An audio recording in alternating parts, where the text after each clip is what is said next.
What a race that was. Insane race. Thoughts? It was insane in the membrane. No, it was a great race. It's always nice to have two really fun races back to back. And this time, instead of like Zandvoort, where the pace was outmatched by the top two, top three teams, that this was very close all the way through. Super exciting to watch it. Did you think this was almost like two races? Because I felt like at the beginning, before the Max and Verstappen crash, I felt like that was a race. And then as soon as they were eliminated, it turned into a different race where like the second drivers and maybe some of the midfield teams were just now fighting for the top. Oh yeah, if Verstappen and Lewis stayed on the track, I'm sure they would have outpaced everybody. Hmm. And there would have been a lot more strategy involved for sure. There would have been a lot more blocking going on. I don't think they would have lapped anybody, but I'm sure they would have had a gap of at least 5, 6 seconds. Because, I Yeah, mean, shoot, around lap 40 to 53, it was very close the whole way through. yeah. Midfield was still overtaking each other. A lot of moves. McLaren, insane. Had the pace the whole time. 1-2. Really cool to see that. Haven't won a race in over 3,000 days. 3,000 And days. 3,000 How many days. years is that? I have no idea. I'm bad at math. But their last 1-2 was in 2010. Wow. So Okay, so it's been seeing a this, minute. yeah, McLaren fans are very happy. I'm glad they found their pace back after a terrible showing last week. A lot of people doubted Daniel Ricciardo and they said, he should just retire. He needs to leave the sport. This isn't for him anymore. It just showed that he just needed a little bit more time than maybe typical to adjust to that car because he did an absolute stellar race. He kept ahead of Lando the entire time. Now, he wasn't like superbly fast. He wasn't extremely, he didn't have much more pace than Lando, but he was ahead of Lando the entire time. I don't think they ever considered, let's swap him out. Let's get more a lead on these guys. Well, I'd say it also came down to the racing engineers and the way they set up the vehicle. Hmm. I mean, they set that car up beautifully. Yeah, they actually led the whole race. So the only point Daniel Ricciardo was not leading the race was when he stopped for his pits. And Yeah. as soon as everyone else cascaded into the pits, it was good. He was back in the lead again. And I don't know what the metric is on how many laps he led, but holy shit. Congrats, Daniel Ricciardo. You made it. You got your race win. And then, just like you said, this is McLaren's first win as well, right? In a while. In a long time. Yep. Yeah, and it's a Hats off to 1-2. them. Yeah, the podium celebrations. Did you see that by any chance? I didn't watch the whole thing, but I saw him drinking out the shoe So in it. it was funny because usually when the race ends, they do the national anthem and they do the podium, and like they'll focus on the podium for a little bit, but then they go back and they show the F1 standings, what's going on, and it was so funny because they spent. I'm not kidding, like 15 minutes, 20 minutes on the podium, and they were recording the entire thing. So everyone got a shoey. Bottas didn't get a shoey. Um, but So, nah, he's good.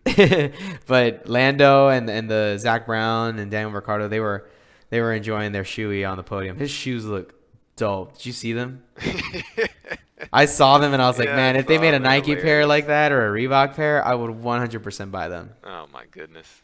Speaking of buying things, so I've been wanting to buy this poster of Daniel Ricciardo for so long, all season since the Monaco race. There's a website that has a lot of different posters, and for this race or for Monaco, you know how they had that livery, the Gulf blue Yeah, and the a orange, really good looking really one. really really good looking one. So they had it, and I wanted to buy it. The first set of Daniel Ricciardo sold out, and Lando Norris sold out. And so I was pretty upset that I missed it. They ended up releasing a second version. I just bought it. Daniel Ricciardo poster is going to be going up right here somewhere in my office. And it's going to look so badass because I'm so proud of him. He finally got that win. He finally got that podium. And so I'm excited to see Juan, where he ends up. Juan fanboy confirmed. Yeah, 100%. McLaren It's fanboy after the it's win. no secret that Daniel Ricciardo is one of my favorite drivers. It would have been super awesome to see Perez up here with the podium as well. So it would have been two of my favorite drivers up on the podium, but unfortunately that Man, didn't happen. watching their start from the sprint race and the Sunday race, it was incredible. I mean, they got off the line so fast. Oh They yeah. took the inside. I mean, it literally looked like if you put the sprint race and Sunday's race up side by side and like repeated the starts at the same time, Hmm. I mean, they would. McLaren just killed it. Mr. Ricardo. The guy that's always yelling out everybody's names. He's always going. The only reason I think people know Nico Hulkenberg is because of Daniel Ricciardo. Nico Hulkenberg. So I don't know. I'm really excited for him. I just hope that he can continue having this kind of success because he really showed that his time, he never left. I think that's what he tweeted out a picture right after, and he was like, I never left. I'm super excited for him. The podium celebration was really awesome. McLaren, well done. I think the biggest winner was McLaren fans with a 1-2. Would you agree? Oh yeah. Oh yeah. Yeah, I was looking up the specific stats, and it was 4,000 days since the last McLaren's 1-2, which was Canada 2010, so over a decade ago. Such a long time ago. But they wouldn't have had a 1-2 if Verstappen and Hamilton didn't get pushed out, but didn't almost kill each other. I think Ricardo would have still won though. You think he still? I think Ricardo, because he was holding up Max. He held him up for I don't know how many laps it was, but he held him up for a good chunk of the race. Verstappen could just not pass him. Yeah, him with that terrible pit stop. Ugh. Yeah, and the pit stop, that's what kind of threw things into threw a gear into the wrench, or a wrench into the gear. Threw a wrench into the gears. Yeah, so it threw a wrench into the gears, and it just completely changed the race. And this is what I'm talking about, where it turned into a completely different race. So we had that first half. People had some first starts. I think Lewis Hamilton had a few battles with Norris. Norris is such a great defender, by the way. They were just battling it out. The pit stops happen. Verstappen goes in first. 11-second pit stop. One of the worst. I was expecting it to be like a 2. I called it, and I was like, it's going to be a 2. I already know it. It's going to be a 2. And he's just sitting there, revving his engine, wondering. I think his light wasn't turning green, so something happened, and he wasn't able to go. See, I thought it was the jack they put under the car. I thought it was stuck. From what I was looking at, I don't know if it was confirmed or anything. I don't know if that was just me seeing it from a weird angle. Yeah. But when he was in there, you could see the guy with the jack, and everybody finished on the wheels, and he kind of slid to the side, but it was still under the cars. And yeah, watching the replay right now, it looks like it was the front right. I don't think they were too comfortable with the front right. I guess so. Yeah, it was a wheel issue. It was a wheel issue. And so because that front right, they weren't comfortable with it, they didn't give him the green light. He couldn't take off. 11 seconds in the pit stop. Detrimental. At this point, when he comes out, he drops so much. He wasn't supposed to drop that much. I think he ended up in 11th or 10th place. Yeah, and he switched over to hards too, so they needed him to go get out that pit lane as fast as possible.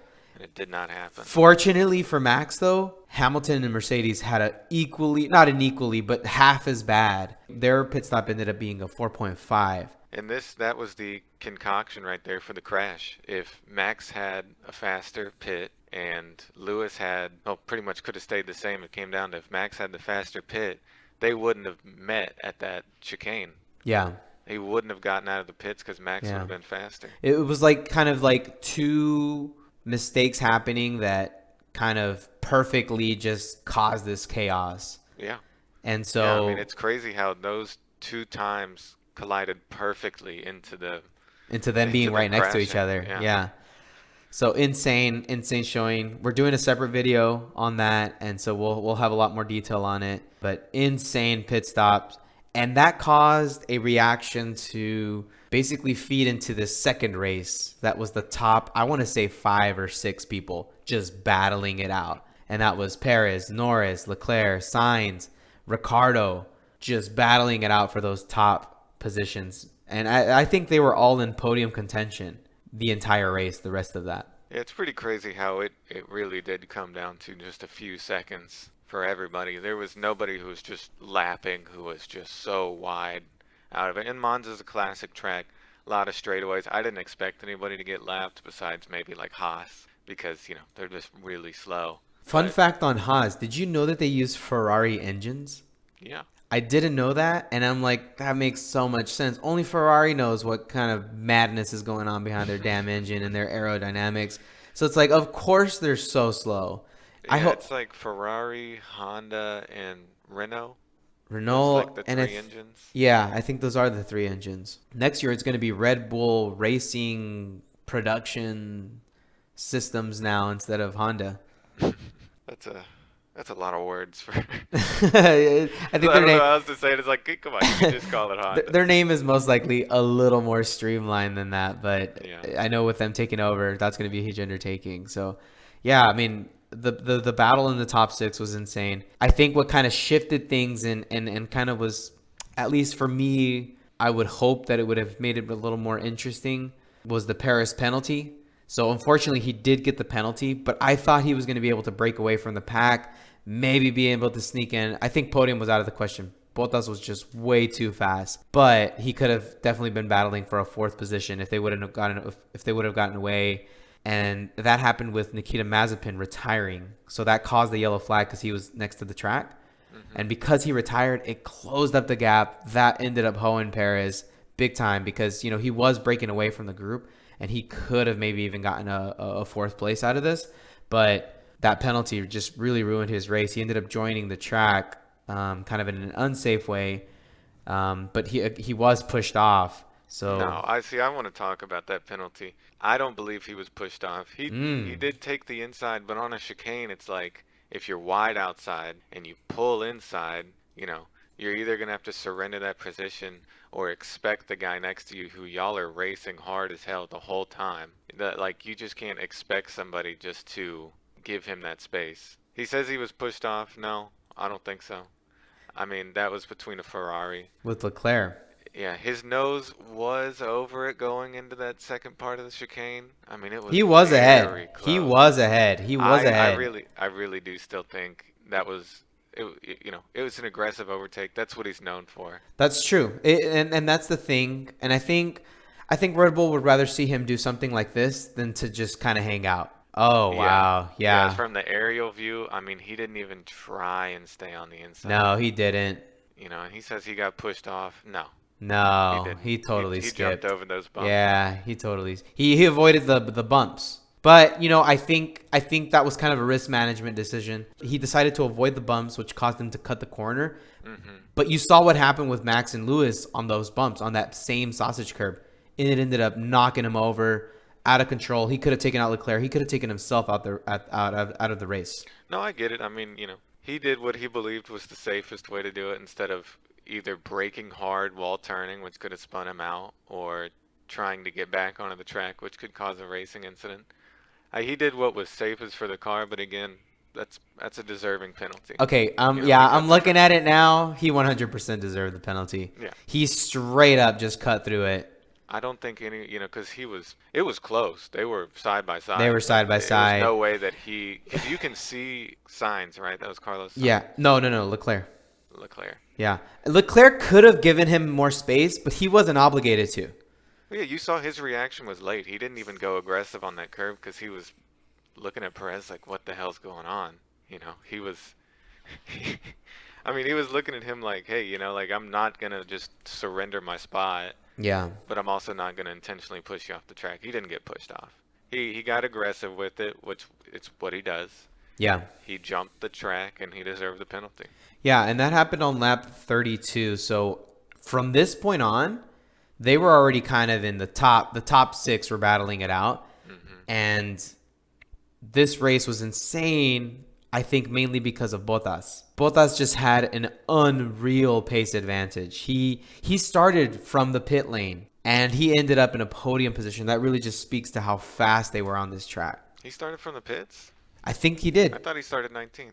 I know he took an engine Sonoda- penalty. Sonoda didn't start. I thought he was at the back of the grid. I didn't Okay. think he started from Yeah, the pits. maybe. Yeah, I think he did start from the Yeah. back. No, it was like 5 laps in. He was already up, or 2 laps in. He was up 4 places. It just shows the power of those Mercedes cars. No, he did start from the pit lane. He did start from the. Yeah, he did. That's even more impressive. He started from, look, there he is. This is Bottas, the black Mercedes.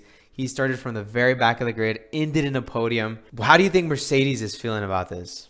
Oh, I'm sure they're not happy that. I mean, at the same time, constructors wise, they're still ahead. They got a little bit more of an edge this weekend, but I know they're really focusing on Hamilton getting those points, Yeah. and it basically was a wash for this weekend. So you're a lot like the F1 media then. You just completely ignored Bottas' achievement of going from last to a podium and salvaging the race for Mercedes. No, he had a fantastic race. But again, just like Mercedes, I'm just gonna ignore him. He didn't even get a shoey. He didn't even get the shoey. I think that really speaks to just how hated, unfortunately, Bottas is. Or I don't know what's going on. There's I no think dynamic there. There's no personality. I don't know what it is. he's just the stepchild of like the team right now, and everybody's like, yeah, he made it, but it's the car. It's the car. Which Yeah, it kind of, it it's a is. very, it's a very fast car, a very good team with great engineers. Shout out to him for getting third. Had a great race. Super Absolutely consistent killer driver. race. Yeah, super consistent. I think this is just more of an example of him going to Alfa Romeo. It's like, yeah, he's a That's the good right driver. move. Yeah, I think Yeah. it's the right move. He definitely deserves a seat. He doesn't deserve to be number two. He deserves to be a top driver. And he's Mm. never going to be the top driver. Well, at least Mm. as long as Hamilton's there. Right. He could be the best in the world, and if anybody who's Hamilton teammate is just going to get treated as second. He's going to be the block. He's going to go long. He's going to have the worst strategies, which is disappointing. And I'm so glad he's finally moving up and changing. Maybe not moving up, but he's getting his own first seat, Yeah, and and and he's going to prove himself. I really feel like he's going to come into his own. do you think I think he'll get a podium at some point? Maybe not next year. Hopefully the year after, though. He can have a nice podium because, being a second driver, I bet it's not easy. You have I'm sure to. it's super frustrating, especially when you're getting these lap times, and it's clear that like he's a better driver in a better car than a lot of people on the track right now. Yet he gets treated like, oh, you're just here to block. Yeah, Oh, you're you're here just to here to do block or this. let Lewis pass by because Yeah, you're up there in the front. it's just disappointing. I think there's some teams that do establish that they have a second driver, but then there's some teams like McLaren where maybe at the beginning of the season, and let's just focus on this race. On this race, there was no second driver at McLaren. They had two really strong drivers in first and second. Yeah, they said let him race. Let them race. And I think that was the good call because I think if they would have switched someone out, it just would have been unfair and unnecessary. No, a lot of teams don't. I mean, they have like, okay, this weekend you're gonna go in driver one, driver two, but if they're not like contending for a championship, usually they're like, okay, go race, Let them see how it through. goes. Yeah, Yeah, let them through. whoever's the faster driver this weekend gets to be the faster driver. Because like with Red Bull and Mercedes, it's very clear that they have a second driver. There's a Yeah, 1-2 position yeah. every race, every start. The way they handle things is like these guys are contending for the championship. Even in Ferrari, there's not really a 1-2, like a clear, concise one. Maybe if they were closer in the drivers' championships, they would have a 1-2 basically. Like if you get out early in the season and you're a clear contender for the drivers' championships, yeah, they're going to say, okay, he's driver one now, which is what's happening with Red Bull and Mercedes. With most teams, it's just like, hey, let them drive, let them race. Whoever's better is going to be clearly better at the end of the year. Alonso and Ocon finished in the points this race. I think Alpine looked really strong as well. I love it when Alpine finishes in the points. I wish they started doing it more. Ferrari and McLaren at this point have pulled away so far in the Yeah, constructors' yeah, they have standings. double. It's no There's longer a fight for them. They're just trying to keep their position at this point. And I think that's not going to be a challenge considering it's what Aston Martin and Well, the only Williams and two Alfa close Romeo. now is Alpine with 95 and AlphaTauri with 84. With as many races as are left, and those two teams can be extremely unpredictable, they can have a great midfield presence, or they can just kind of disappear into the pack. So it's gonna, that one's still close, but that's a contention for fifth. Whereas 2 months ago, Ferrari was kind of struggling. Yeah. McLaren was clear now into the front. And now they're only up by 14 points. Yeah, their lead has closed, but this race was a good salvage for them. A 1-2 shot them ahead of Ferrari. Yeah. Yeah, this is another fun fact. This is the most points, 35 points, that any team has gotten in one race weekend. This is the first 1-2 of the same team this whole year. It wouldn't have been that way if, the top two drivers didn't crush each other, but Take each other out. that like you said earlier, it really did create like a second race. So the biggest losers of the race, who do you think were the biggest losers? Oh man, I mean, it's easy to pick on Haas team and Mazepin. Schumacher spun out. Antonio Giovinazzi had that damage really early on and just could not get back into it. So Alfa Romeo struggled. Yeah, and what sucks is it was Giovinazzi's home race getting taken Yeah. out by A Leclerc. Ferrari. Yeah, just getting taken out, spun out. At that point, when he was spun out and had to go replace his front wing, he was done. His race was over. He was not going to be anything other than in front of the Haas. Yeah, I wouldn't say there's really any big losers besides the DNFs.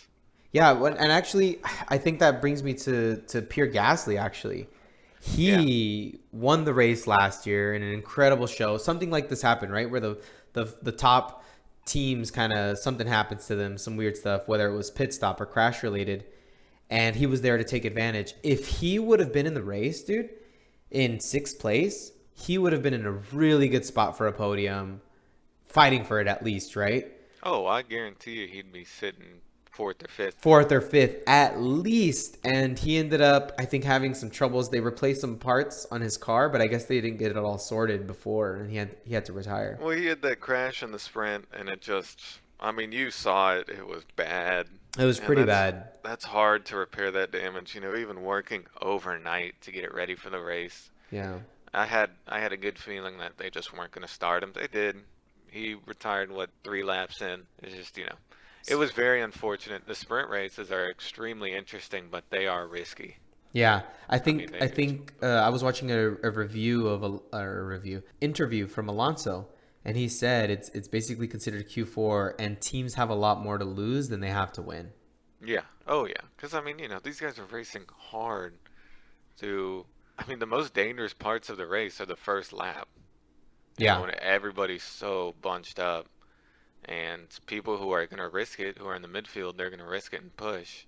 And the people who don't want to risk it, don't want to lose their spots, so they have to keep up with these guys, and it just creates a really crowded environment for these short sprints. I I like watching them. I don't think it's good for the teams. I think it's really interesting. I'm surprised this one was so competitive this weekend because the first sprint they did at Silverstone, hmm and it really kind of played out like I thought it would. Like everybody spread out. There wasn't a whole lot of moving.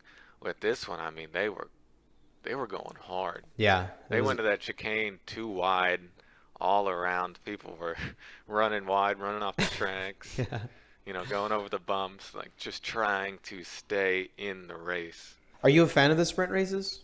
It's hard to say from a fan. I like them, but I understand that from a driver's perspective and from a team perspective, they're a little unnecessary. Yeah, Besides being dangerous and potentially harmful to your whole weekend, it's like an extra amount of added the most pressure. dangerous lap. Yeah, Everybody is really trying, especially the midfield, because they want those spaces. they want those few extra positions Yeah. to start on the grid tomorrow. And they're going to risk a lot more than the people who are championship contenders who, don't want to crash out. They want to have a decent start. They're fun to watch, but I don't know if they're going to keep doing them because I'm sure teams are going to start complaining. They got one more this year, right? I think so. I And I don't think I don't remember where it is, but I know there's one more sprint they have set up. What about you? Do you enjoy watching them, or you think they're just kind of unnecessary? so. It was really funny because I watched the entire race weekend. So I'll watch the free practices, I'll watch the qualifying, and I'll watch the race. And my favorite way to describe F1 sprint races is like, you know, chasing the dragon a little bit, you know? You're kind of you get that little rush for just 30 minutes cuz it's a 30-minute race. That's all it is. There's nothing else to it. So you get that little, scratch your neck. What's his name from Dave Chappelle? Oh, the crackhead. The crackhead. Yeah, That's y'all exactly. got any more of them sprint races? Y'all got any more than sprint races?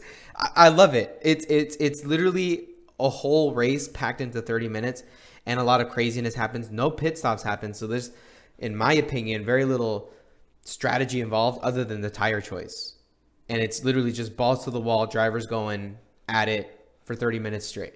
And if it's a race where cars are competitive against each other, then there's opportunity. If they're not, then the cars just take off ahead. I love it. We woke up at 9:30 to watch it. First time that it was like post 9 o'clock, which is really nice. But we woke up, we watched it half asleep in bed, and it was so fun just being able to get those little 30 minutes of just kind of race, looking forward to the next day type of deal. Yeah, it's fun to watch. I mean, it's awesome. I like But it, but I totally I agree with you on the teams and the drivers. This does just add an unnecessary kind of risk element to it. But I mean, I think that's what makes it cool because now teams and drivers have to be on the top of their game. yeah, I don't know if they're gonna bring it into next year. I think it's interesting. They were complaining when they announced it. They were like, "Why are we doing this? This is stupid. This is risky." And the first one happened at Silverstone. It was pretty boring, and I didn't expect much of this one because I thought it was just gonna be like, yeah, everybody's gonna, drive well but avoid crashing. And first turn, there were like 3 incidents of people bumping into each other. McLaren took off in that sprint race. Really proved that they really showed some dominance even before the Sunday race. Yeah. Yeah, McLaren, super hats off to you guys. Like I said, my Daniel Ricciardo poster is in the mail. It's coming to me. I am what do they call a wishy-washy fan? I don't support you until you start doing well. But I'm super excited. Really great race. And I'm just really excited to kind of get a little bit of a break. Maybe we can make some more content. And so it'll be really interesting. I'm looking at the Daniel Ricciardo picture now of him like just cheesing. Yeah. I never left, and it's like a low angle picture. Yeah, his Instagram picture. Yeah. He's so funny. We were making fun of him because he's such a like Instagram boy, like he's all about looking really cool, and then he's having a great weekend, and he turns into like a Boy Scout. Turns into a Boy Scout. Awesome. Well, I know a lot of people are happy that McLaren won and that the top two race contenders got shoved out. I'm reading comments on the internet saying, "Man, I wish this would happen every weekend," because it just shows like when the two fastest people on the track aren't there, it completely changes everything. Changes the game, changes how people just drive. Strategies. Yeah, because Yeah. it's like now everything's really close. Verstappen and Hamilton, they would be so far out of everybody, especially laps 40 through 53. They would have really showed their dominance. They would have been neck and neck with each other, but they would have been 6-7 seconds ahead of the next guy. I hope we get more races like this as the season continues because these are really fun. We'll see. This is a great track.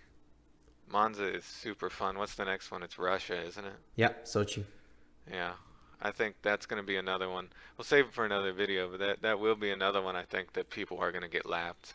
Yeah, and I guess we'll see y'all in between these videos of the next race, and thanks for tuning in.